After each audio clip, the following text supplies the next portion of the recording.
तो जैसा कि लास्ट एपिसोड में हमने देखा था कि जाओ स्टेट के नए एम्परर ने पुरानी महारानी डेटी शिंगजी को खत्म करवा दिया, मगर उनकी मौत के बाद जाओ स्टेट में कई सारे मिस्टीरियस इंसिडेंट होने लगे। इस मुश्किल वक्त में हमारा हीरो चांग युआन इस सिटी से ईवल को मिटाने की कोशिश कर रहा था, लेकिन उसे भी पास्ट लाइफ की विजन सताने लगे। अब चांग युआन को जानना था कि जाओ स्टेट के साथ उसका क्या कनेक्शन है। वहीं पर डेटी शिंगजी की बेटी शियांग अपनी मदर की मौत का बदला लेने के लिए प्लानिंग बना रही थी। उसका टारगेट था विजर्ड मास्टर।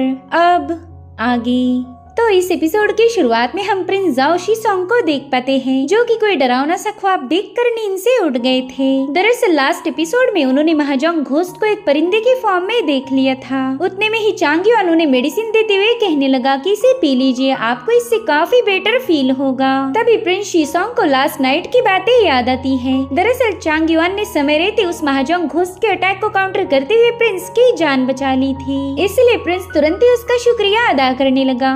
कह रहा था कि अगर आप नहीं होती तो शायद वो घोस्ट मुझे मार देता। तभी चांग युआन उससे पूछता है कि आप तो एक प्रिंस हो ना, फिर आपके मेंशन में तो काफी सारे सिपाही आपको प्रोटेक्ट करने के लिए होने चाहिए। जिस पर प्रिंस उसे बताता है कि 20 दिनों पहले मेरे पास जितने भी कल्टीवेटर्स थे वो कियान्यू पैलेस के इंसिडेंट के बाद मारे गए। जिस पर चांग युआन कहता है कि मुझे एक बात समझ नहीं आ रही कि ऐसा क्या हुआ था कि आपको लेडी शिंजी को मारना पड़ गया। तो प्रिंस कहने लगा कि शिंजी की वजह से हमारे जाओ स्टेट ने काफी कुछ फेस किया है, उसके लिए लोगों के दिल में नफरत पैदा हो चुकी थी। जाओ स्टेट तो पहले ही काफी ज्यादा कमजोर था और फिर उसके बाद हम लोग जिन स्टेट और रॉन्ग स्टेट के दरमियान पीसते गए। काफी सारी मुश्किलों के बाद हमने रॉन्ग स्टेट के साथ रिश्ते सुधारने की कोशिश की। रॉन्ग स्टेट का सेकंड प्रिंस हमारी शियांग के साथ शादी करना चाहता था, लेकिन महारानी शिंगजी की वजह से वो प्रस्ताव भी बर्बाद हो गया। जिस पर चांग युआन कहता है, हाँ मैंने सुना था कि शियांग ने रॉन्ग स्टेट के राजकुमार से शादी करने से इनकार कर दिया, क्या बस यही वजह थी कि आप लोग उनसे नफरत करने लगे? जिस पर प्रिंस जवाब देता है कि ये रिश्ता हमारे जाओ स्टेट के फ्यूचर के लिए काफी ज्यादा इम्पोर्टेंट था। अगर शियांग शादी कर लेती तो हमारे जाओ स्टेट को रॉन्ग स्टेट का प्रोटेक्शन मिल जाता,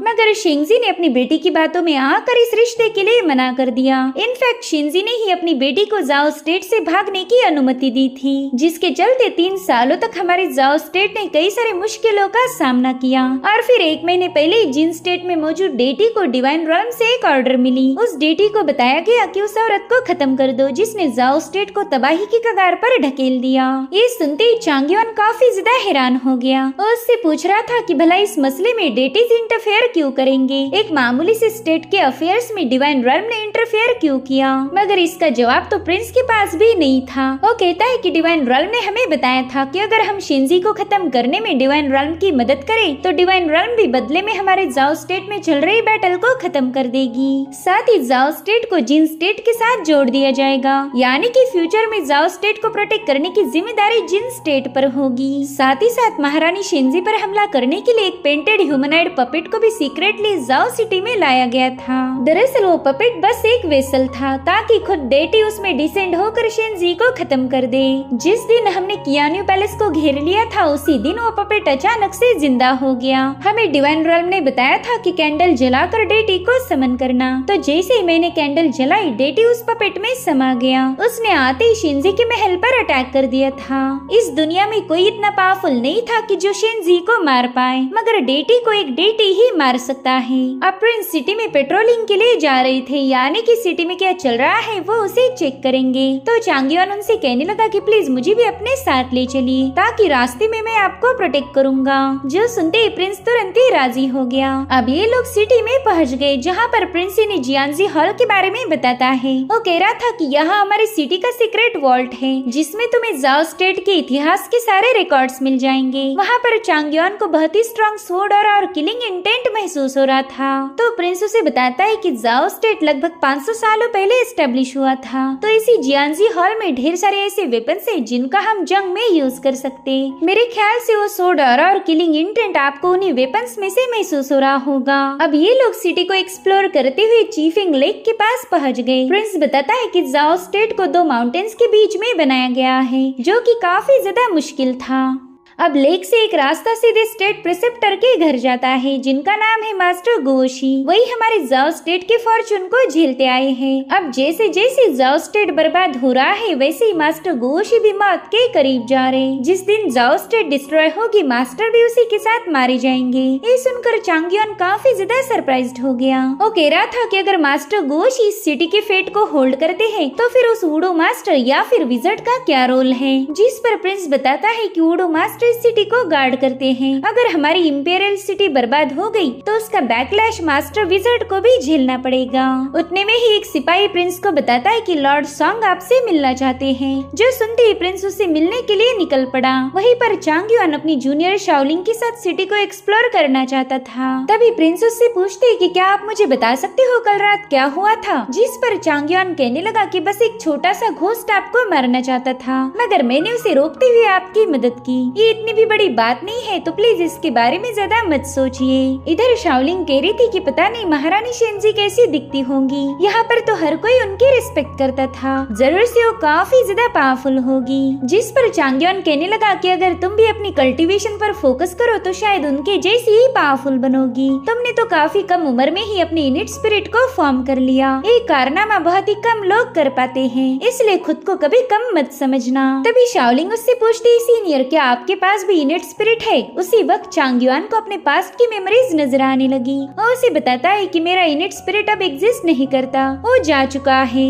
हालांकि शाओलिंग को उसकी बातों पर यकीन नहीं होता। वो कह रही थी, सीनियर ये तो पॉसिबल ही नहीं, क्योंकि इनिट स्पिरिट तो हमारी माइंड स्पेस के साथ कनेक्टेड है। अगर आपका इनिट स्पिरिट डिस्ट्रॉय हो गया तो फिर आपकी माइंड स्पेस भी तबाह हो जाएगी और फिर आपको मरने से कोई भी बचा नहीं सकता। माइंड स्पेस के डिस्ट्रॉय होने के कुछ ही सालों में आप मारे जाओगे, इसलिए मुझे लगता है कि आपकी इनिट स्पिरिट जिंदा होगी। बस आप आपके पास लाइफ के विजन्स को अच्छे से समझ नहीं पा रहे। वही दूसरी तरफ एल्डर गोशी एक कुएं के पास खड़े थे कि तभी वहाँ पर शियांग आ जाती है। मास्टर गोशी उसे बताती है कि ये वेल चीफिंग लेक से कनेक्टेड है, साथ ही इसका पानी भी काफी ज्यादा स्वीट है। अगर तुम्हें चाय बनानी हो तो मैं तुम्हारे लिए इसी वाटर का यूज करके एक बेहतरीन सी चाय बना दूंगा। जिस पर शियांग कहती, मास्टर इस कुएं का पानी लेक के पानी से नहीं मिलता, इसलिए आप झूठ मत बोलिए, क्योंकि मैं सब कुछ जानती हूँ। ऐसा ही कुआं कियान्यू पैलेस में भी था, साथ ही ऐसी एक वेल अनडाइंग फॉरेस्ट में भी है और एक है इंपीरियल पैलेस में। कियान्यू पैलेस तो डिस्ट्रॉय हो गया, और रही बात इंपीरियल पैलेस और अनडाइंग फॉरेस्ट की, तो मैं वहाँ जा नहीं सकती, इसलिए तो मैं आपके मेंशन में आई हूँ। जो सुनते ही मास्टर गोशी काफी ज्यादा पैनिक हो गए। वो हंसते हुए कहने लगे कि मुझे तो लगा था तुम्हें मेरी फिक्र हुई, इसलिए तो तुम मुझे प्रोटेक्ट करने यहाँ आई हो, लेकिन मैं तो पूरी तरह से गलत था। तुम तो बस यहाँ अपने फायदे के लिए आई थी। क्या तुम्हें पता है इस कुएं के अंदर कौन सा मॉन्स्टर ट्रैप्ड है। जिस पर शियांग बताने लगी कि हाँ, बचपन में ही मैंने उस मॉन्स्टर को देख लिया था, उसे किसी फर्नेस पर ट्रैप करके रखा है। मैंने अभी तक जितने भी किलर्स देखे, अगर उन सबको मिलाया जाए तो भी उस मॉन्स्टर की ताकत के मुकाबले वो कुछ भी नहीं। वो मॉन्स्टर काफी ज्यादा पावरफुल है। जिस पर मास्टर कह रहे थे कि तुम्हें ये सब कुछ पता है, तुम ये भी जानती हो कि हमारे जाओ स्टेट को बनाया किस लिए गया था। तो कह रही थी, हाँ मैं जानती हूँ, हमारे स्टेट को इमॉर्टल्स ने बिल्ड किया था। वही दूसरी तरफ चांगयुन भी इसी बारे में बात कर रहा था। वो कहता है कि दो माउंटेन्स के बीच में जाओ स्टेट को एस्टेब्लिश करना काफी ज्यादा मुश्किल होगा। जिस पर शाओलिंग जवाब देती है कि अगर इमॉर्टल्स इसे बिल्ड नहीं करते तो शायद ये जाओ स्टेट कभी एग्जिस्ट ही नहीं कर पाती। वेल ये बात चांगयुन को पता नहीं थी। वो उससे पूछता है कि क्या वाकई जाओ स्टेट को इमॉर्टल्स ने बनाया था। तो शाओलिंग उसे जाओ स्टेट के इतिहास के बारे में बताने लगी। वो कहती है कि 500 सालों पहले कई सारे ग्रेट डीमंस हमारी दुनिया में दाखिल हो गए थे। उनके पास ऐसी भयानक पावर्स थी कि जिसके आगे कोई भी कल्टीवेटर टिक नहीं पाया, जिसके चलते उन ग्रेट डीमंस ने हमारी दुनिया में तबाही मचा दी। सिर्फ डिवाइन रन के 12 लॉर्ड्स ही उन्हें खत्म कर सकते थे। उनके पास ऐसी एबिलिटीज थी कि वो इन मॉन्स्टर्स को खत्म या फिर सप्रेस कर सकते हैं, मगर डिवाइन रन के लॉर्ड्स को यूनिवर्स के रूल को फॉलो करना होता, तो रूल्स के अकॉर्डिंग वो मॉर्टल की दुनिया के मसलों में इंटरफेयर नहीं कर सकते थे। इसलिए उन्होंने चालाकी दिखाते हुए मॉर्टल्स की दुनिया में अपने कुछ मैसेंजर भेज दिए, ताकि वो मैसेंजर यहाँ आकर इस मॉर्टल वर्ल्ड में एक सिटी को बिल्ड कर पाए। जब यहाँ पर डिवाइन रल्म की सिटी बनेगी, तभी जाकर डिवाइन रल्म के लोगों के पास डीमंस को मारने की अथॉरिटीज आ सकती थी, और यहीं से जाओ स्टेट का निर्माण हुआ। इस स्टेट को इमॉर्टल्स ने अपने हाथों से बनाया था, मगर फिर 100 सालों पहले एक डीमन यहाँ से भाग निकला। डिवाइन रल्म के इमॉर्टल्स ने बाकी के ग्रेट डीमन ह्यूमंस को तो मार दिया था, मगर ये आखिरी वाला जैसे तैसे बच निकला। तो डिवाइन रन भी उसका पीछा करने लगी और फाइनली उन्होंने उस डीमन को कैप्चर करके उसे माउंट शियांताई के नीचे सप्रेस कर दिया। ये वही जगह थी जहाँ पर जाओ स्टेट का मेन इंपीरियल कोर्ट मौजूद है। उस डीमन को इसी इंपीरियल पैलेस के अंडरग्राउंड में ट्रैप करके रखा। साथ ही यहाँ पर 4 सीक्रेट आर्टिफैक्ट सेटअप करवा दिए गए ताकि वो इस स्टेट को प्रोटेक्ट कर पाए। इधर मास्टर गो शिशियांग से कह रहे थे कि तुम ये बात अच्छे से जानती हो कि वो मॉन्स्टर कितना ज्यादा भयानक है, इसलिए उस मॉन्स्टर से दूर रहना ही तुम्हारे लिए बेहतर होगा। जिस पर शियांग कहने लगी, मास्टर इस स्टेट में सैलाब, अर्थक्वेक और अजीब किस्म की बीमारियां आती रहती हैं। आपको तो पता ही होगा ये सब आती कहाँ से है। आफ्टर ऑल आप इस स्टेट के प्रिसेप्टर हो, तो आपको पता होगा उसके पीछे कौन है। उसी बंदे ने हमारे जाओ स्टेट की किस्मत के साथ खिलवाड़ किया है। जिस पर मास्टर जवाब देती है कि जो तकदीर में लिखा है वो तो होके रहेगा, तुम या फिर कोई भी इसके खिलाफ नहीं जा सकता। मगर शियांग पर उनकी बातों का कोई असर नहीं हो रहा था। वो मास्टर से पूछती कि अंडरग्राउंड में कैद जो डीमन है वो काफी ज्यादा पावरफुल होगा, तो बताए फिर उस डीमन के कितने अटैक उस विजर्ड को मारने के लिए काफी होंगे।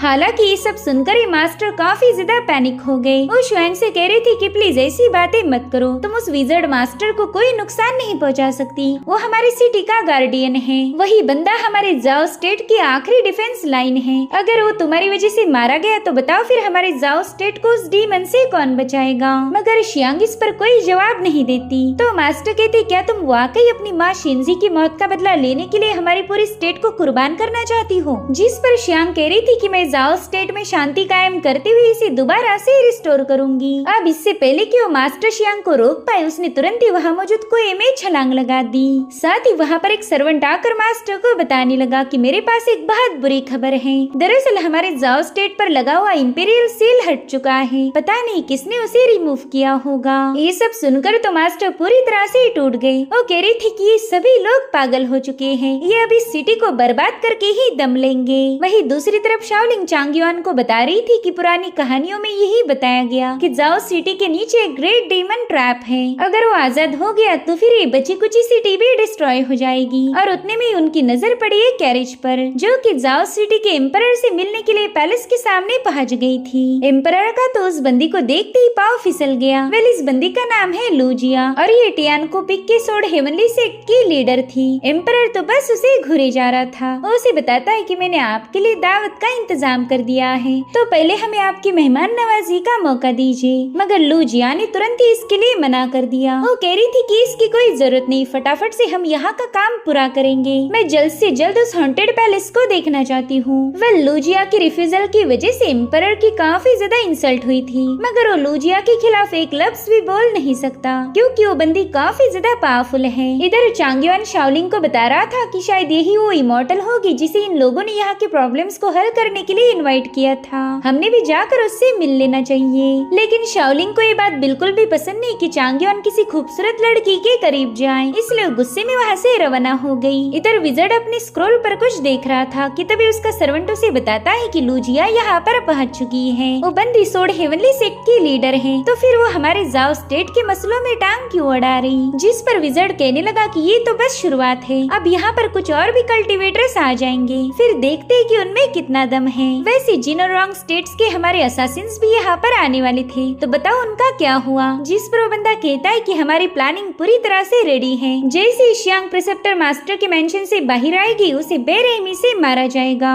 तो मास्टर विजर्ड कह रहा था कि इस बार कोई गलती नहीं होनी चाहिए, हमें जल्द से जल्द उस शियांग को मारना होगा। जिस पर वो बंदा कह रहा था कि हमने प्रिसेप्टर के मेंशन पर नजर रखी है, अभी तक तो शियांग वहाँ से बाहर ही नहीं आई। जिस पर विजर्ड कह रहा था कि शायद तुम्हें पता नहीं, लेकिन मेंशन के अंदर भी एक रास्ता है, अगर वो शियांग वहाँ से गई तो अच्छा ही होगा, फिर तो हमें उसे खत्म करने की कोई जरूरत नहीं पड़ेगी। दरअसल यहाँ पर विजर्ड उसी कुएं का जिक्र कर रहा था जिसमें शियांग ने छलांग लगा दी थी। वो स्विम करते हुए अंडर वाटर मौजूद एक गेट के पास पहुँच गई, लेकिन वहाँ पर स्टोन से बना हुआ एक वॉरियर पहरा दे रहा था, जो कि शियांग को देखती अपनी पावर्स को एक्टिवेट कर उस पर हमला करने आगे बढ़ता है। हालांकि शियांग ने उस पर अपनी अम्ब्रेला से अटैक करते हुए उसे डिस्ट्रॉय कर दिया, जिसके बाद वो स्विम करते हुए उसी सीक्रेट चेम्बर के पास पहुँच गई जहाँ पर वो डीमन ट्रैप था। वेल यही इंपीरियल सिटी का अंडरग्राउंड इलाका है जिसके बारे में बस कहानियाँ मशहूर थी, मगर आज तक यहाँ कोई भी नहीं आ पाया। अब शियांग के वहाँ जाते वहाँ पर फायर लिट हो गई। वो देखती कि उसके सामने सामने एक बहुत बड़ा डीमन जंजीरों में कैद था। इसे शियांग ने तब देखा जब वो छोटी बच्ची थी। साथ ही उस डीमन ने भी उसे पहचान लिया। वो कह रहा था, बच्ची तुम यहाँ पर क्यों आई हो? कहीं तुम्हें मरने की इच्छा तो नहीं हो रही? जिस पर शियांग कहने लगी कि मुझे तुमसे मिलना था। जो सुनते वो डीमन जोर जोर से हंसने लगा। वो उससे पूछ रहा था कि बताओ औरत कहाँ पर है? तो शियांग ने उसे बता दिया कि उसकी मदर की मौत हो चुकी। जो सुनते वो डीमन काफी ज्यादा भड़क गया। वो कह रहा था कि ये तो इम्पॉसिबल है, उसे कोई भी मार नहीं सकता था। जिस पर शियांग कहती, भला तुमसे झूठ बोलकर मुझे क्या हासिल होगा? मैं जानती हूँ कि उन्हें कोई भी मार नहीं सकता था, मगर अब वो मर चुकी है, जिसकी मुझे बिल्कुल भी उम्मीद नहीं थी। जो सुनते वो डीमन हंसते हुए कहने लगा कि तुम्हारी मदर काफी ज्यादा ताकतवर थी और तुम तो बहुत ही कमजोर हो। अगर तुम अपनी पूरी जिंदगी बस कल्टीवेशन पर भी फोकस करो तो भी उसके जैसी पावरफुल नहीं बन सकती। तुम एक लूजर हो और मुझे ऐसे कमजोर लोगों से बात करना बिल्कुल भी पसंद नहीं। तुम अपने मदर की बराबरी कभी भी नहीं कर पाओगी। उस डीमन की बातों से शियांग को काफी ज्यादा गुस्सा आ रहा था, मगर वो अपनी रेज को काबू करते हुए उससे कहने लगी कि तुम ग्रेट डीमन में से एक हो। मैंने सुना था तुम्हारे पावर्स की कोई लिमिट नहीं है, तो अगर तुम इतने ही ज्यादा महान हो तो तुम्हें ये भी पता होना चाहिए कि मैं तुमसे मिलने क्यों आई हूँ। जिस पर वो डीमन कह रहा था कि इतना तो मुझे फील हो रहा कि तुम यहाँ पर मुझे खत्म करने नहीं आई। मेरे ख्याल से तुम्हारा कोई और मकसद होगा, तो चलो जल्दी से मुद्दे पर आ जाओ। इसलिए शियांग ने उसे बता दिया कि मैं तुम्हें आजाद करने आई हूँ। ये सुनते वो डीमन काफी ज्यादा शॉक हो गया था। वो अब जोर जोर से हंसते हुए अपनी पावरफुल ऑरा रिलीज करने लगा था, जिससे शियांग भी पीछे पुश हो गई। और डीमन उससे पूछ रहा था, बच्ची क्या तुम्हें पता भी है मैं कौन हूँ? तो शियांग उसे बताती है कि तुम चाहे कोई भी क्यों ना हो, मुझे इससे कोई फर्क नहीं पड़ता। तुम इस अंडरग्राउंड पैलेस में कई सालों से कैद हो और मैं ये भी जानती हूँ कि तुम कभी यहाँ से भाग नहीं सकते।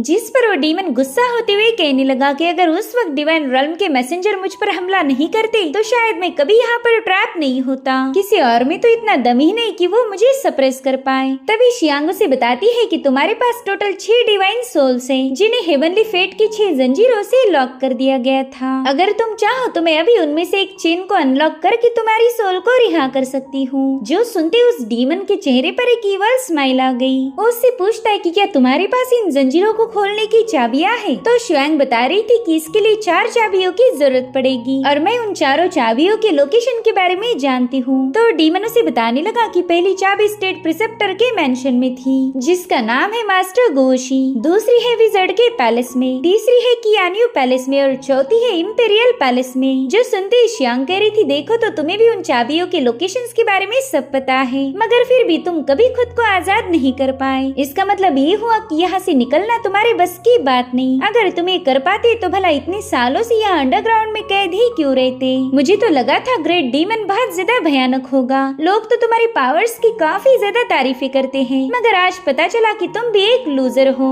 लोगों ने तो बेवजह ही तुम्हें इतनी इज्जत दी।